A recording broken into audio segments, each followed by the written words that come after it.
अस्सलाम वालेकुम नाज़रीन, आप देख रहे हैं उर्दू न्यूज़ टीवी और अब तक की ब्रेकिंग न्यूज़ के साथ मैं हूं मोहसिन शहजाद।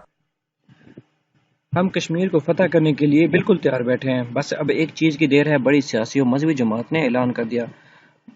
कराची सिंध असम्बली में तहरीक लबैक पाकिस्तान के पार्लियामानी लीडर मुफ्ती कासिम फखरी ने असम्बली के इजलास के दौरान मकबूजा कश्मीर में फौज भेजने का मुतालबा कर दिया। सिंध असम्बली में इजलास के दौरान मुफ्ती कासिम फखरी ने बहस में हिस्सा लेते हुए कहा कि कश्मीर पाकिस्तान का हिस्सा है। भारत ने हमारी शाहरग पर हमला किया है। कश्मीरी मुसलमानों के तहफ़्फ़ुज़ के लिए फौरी तौर पर मकबूजा कश्मीर में पर पाक फौज रवाना की जाए। जिहाद ने पाकिस्तानी कौम को आज़ाद कश्मीर लेकर दिया और मसला कश्मीर पर 72 बरसों के मुज़ाकरात से आज तक कौम को कुछ हासिल नहीं हुआ, इसलिए चाहते हैं कश्मीर की आज़ादी के लिए सरकारी सतह पर जिहाद का ऐलान किया जाए।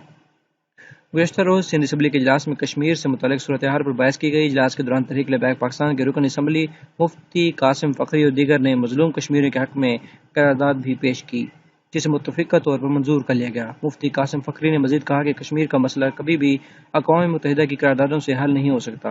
कश्मीर का मसला सिर्फ़ और सिर्फ जिहाद के ज़रिए ही हल होगा। उन्होंने वाज़ेह किया कि तहरीक लबैक पाकिस्तान किसी प्राइवेट जिहाद की कायल नहीं है। हम चाहते हैं कि जिहाद फ़ी सबीलिल्लाह के माटो वाली पाक फ़ौज जिहाद करे। टीएलपी कारकुनान शाना बशाना पाक फौज का साथ देंगे। दुआ है कि जल्द पाकिस्तान में जिहाद का सरकारी ऐलान हो और हमको भी जिहाद में हिस्सा लेना नसीब हो। मुफ्ती कासिम फखरी ने मजीद कहा कि रियासत मदीना के नारे लगाने वाले सियासतदान खुलफाए राशिदीन की तरह जिहाद का भी ऐलान करें। ये कैसी रियासत मदीना है जो जिहाद ही नहीं करती। इजलास में मुफ्ती कासिम फखरी और दीगर ने मजलूम कश्मीरियों के हक में करारदाद भी पेश की।